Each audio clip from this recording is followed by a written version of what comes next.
തദ്ദേശ തെരഞ്ഞെടുപ്പിൽ നേടിയ അപ്രതീക്ഷിതമായ മുന്നേറ്റം 2026 നിയമസഭാ തെരഞ്ഞെടുപ്പിൽ നേട്ടമാകുമെന്ന വിലയിരുത്തലിലാണ് ഇപ്പോൾ യു.ഡി.എഫ് നേതൃത്വം. ഗ്രാമ, ബ്ലോക്ക്, ജില്ലാ പഞ്ചായത്തുകളിലും മുനിസിപ്പാലിറ്റി, കോർപ്പറേഷൻ മേഖലകളിലും വലിയ മുന്നേറ്റമാണ് യു.ഡി.എഫ് നടത്തിയത്. തദ്ദേശ തെരഞ്ഞെടുപ്പ് വോട്ട് നിലയുടെ അടിസ്ഥാനത്തിൽ സംസ്ഥാനത്തെ 80ഓളം നിയമസഭാ മണ്ഡലങ്ങളിൽ ലീഡ് നിലയിൽ മുന്നിലെത്താൻ യു.ഡി.എഫിന് സാധിച്ചിരുന്നു. മൂന്നാമൂഴം ലക്ഷ്യം വെക്കുന്ന എൽ.ഡി.എഫിന് 58 സീറ്റുകളിലാണ് ലീഡുള്ളത്. എൻ.ഡി.എ രണ്ടിടത്തും മുന്നിലെത്തി. തദ്ദേശ തെരഞ്ഞെടുപ്പിലെ വോട്ട് കണക്ക് പരിശോധിക്കുമ്പോൾ 4 ജില്ലകളിൽ യു.ഡി.എഫിന്റെ സമഗ്രാധിപത്യമാണ്.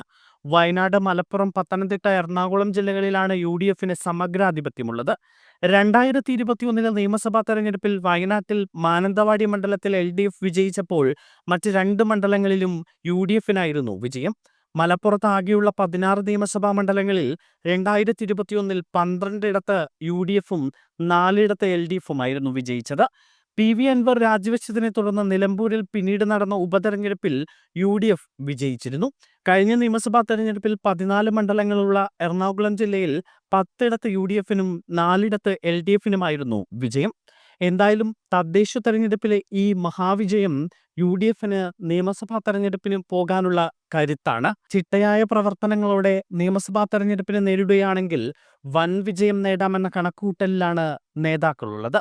ശക്തമായ ഭരണവിരുദ്ധ വികാരം മുതലാക്കി അടുത്ത തെരഞ്ഞെടുപ്പിനെ എങ്ങനെയും നേരിടാനുള്ള തന്ത്രങ്ങൾ മെനയുകയാണ് യു.ഡി.എഫ്. നിയമസഭാ തെരഞ്ഞെടുപ്പിന് മുൻപ് തന്നെ യു.ഡി.എഫിന്റെ അടിത്തറ ശക്തമാക്കുമെന്ന് പ്രതിപക്ഷ നേതാവ് തന്നെ വ്യക്തമാക്കുകയും ചെയ്തിരിക്കുകയാണ്. നിയമസഭാ തെരഞ്ഞെടുപ്പിനെ ഇത്തവണ നേരിടാൻ കച്ചമുറുക്കി കഴിഞ്ഞു യു.ഡി.എഫ്. നേരത്തെ കൂട്ടി പല പ്ലാനുകളും അണിയറയിൽ തയ്യാറാകുന്നു എന്ന വിവരമാണ് പുറത്തേക്ക് വരുന്നത്. തദ്ദേശ തെരഞ്ഞെടുപ്പിലെ ഈ വലിയ തരംഗം നിയമസഭാ തെരഞ്ഞെടുപ്പിലും തുണയ്ക്കുമെന്ന് തന്നെയാണ് യു.ഡി.എഫ് കണക്കുകൂട്ടുന്നത്. അഭിപ്രായ വ്യത്യാസങ്ങളില്ലാതെ നേതാക്കളെല്ലാവരും ഒരുമിച്ച് തെരഞ്ഞെടുപ്പിനെ നേരിടുകയാണെങ്കിൽ ഒരു മഹാവിജയം നേടാൻ യു.ഡി.എഫിന് കഴിയുമെന്നും കണക്കുകൂട്ടലുകളുണ്ട്.